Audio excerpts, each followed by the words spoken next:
also about, if I'm correct, the character Ironhide is not voiced by Peter Cullen in any of the incarnations of the game. That's correct, yes. Yeah. Peter just does. Wanted to pretty much ask, well, why the heck not? we worked together a lot on voices.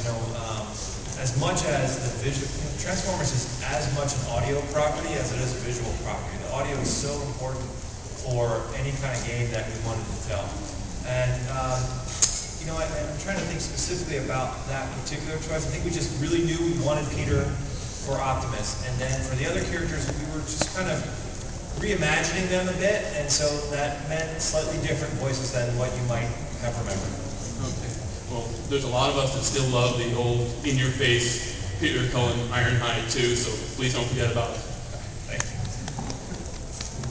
Hi there, it looks like you got a lot of questions for War for Cybertron. I've got another one or some comments about that. So congratulations on a great game. It's what VG1 fans have wanted for a franchise for a very long time. Thank you. And I guess my question would be, you guys haven't mentioned anything about a possible sequel for that game or a G1 follow-up perhaps. Maybe you have some comments on that. And my other comment towards the game was, during the game, and a lot of reviews it's been criticized, and I agree with that 80% of the game you're always running out of ammo. There's no ammo in the game.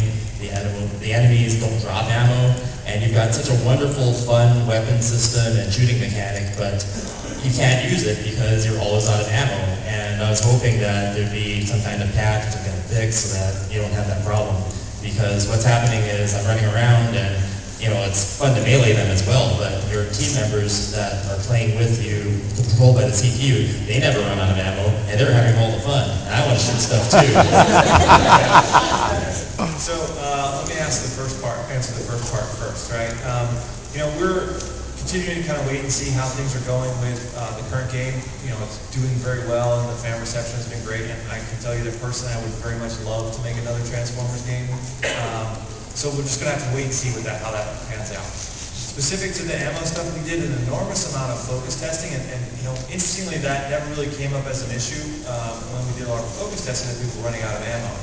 So I'm wondering, this is my internal wondering, apologies, but I'm wondering if each ammo is not giving you enough ammunition, or it's just hard to find them, and maybe they give you enough, but the visuals aren't good enough about what an ammo pickup is supposed to look like. It gets lost in the world. So we're continuing to look at that, and it is not outside the realm of something that we could do a patch for to change how much ammo you get within an ammo crate. That's something that it would make the game so much more enjoyable if you could just start shooting stuff. You have the great destructible environments, and it would be great just to not have to worry about running out of ammo all the time. I think the best thing to fix it would be to make the enemies drop it when they drop their little energon cubes. If they gave you a little bit of ammo, that would be great. Well, that actually would change the gameplay dynamic. Right, especially I understand that multiplayer has been balanced. But certainly changing an ammo box from giving you 100 to giving you 300 ammo is not a big change on our end for an update. I see. And the last thing is, I think Soundwave... we actually only have time for one more question, so I'll stop. Thanks. So last question, guys. Hi, first I want to start off by saying that Transformers has been part of my life for 2.5 decades, so thank you for carrying on the brand and more importantly, the legacy. You guys are doing an awesome job.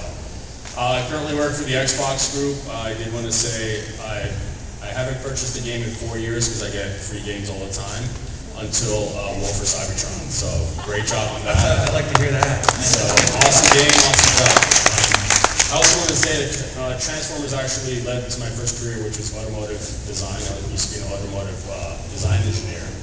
And after seeing a lot of these toys that you guys come out with, it amazes me because as an automotive design engineer, I'm like, this is actually more complicated than the designs I used to do with cars at Porsche and Honda. So I'm kind of flabbergasted by how you come up with a lot of these. My question comes down to, how do you not only come up with the ideas, but is it led more from the design side and then incorporated into the comics and the series and games, or is it more marketing focused, or from marketing side, or the designers and artists come up with it first and then the engineers have to make it happen? How does that work?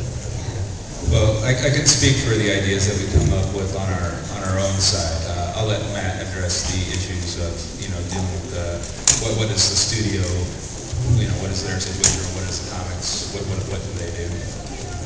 But for characters that we create on our own, it typically always starts with the vehicle form. So, be it reference, we find that we want to augment, or be it, just an idea we have in our head.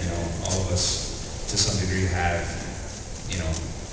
fantastic abilities to be able to create vehicle concepts straight out of our heads. We've been training at it for years, and we just keep on, following current trends in automobile industries, or what's happening in video game industries, or I saw this cool book, by this guy. So, we have to stop. I'm sorry. Come down to the booth, and then we can answer that in a little more depth. Okay. Thank you very much, guys.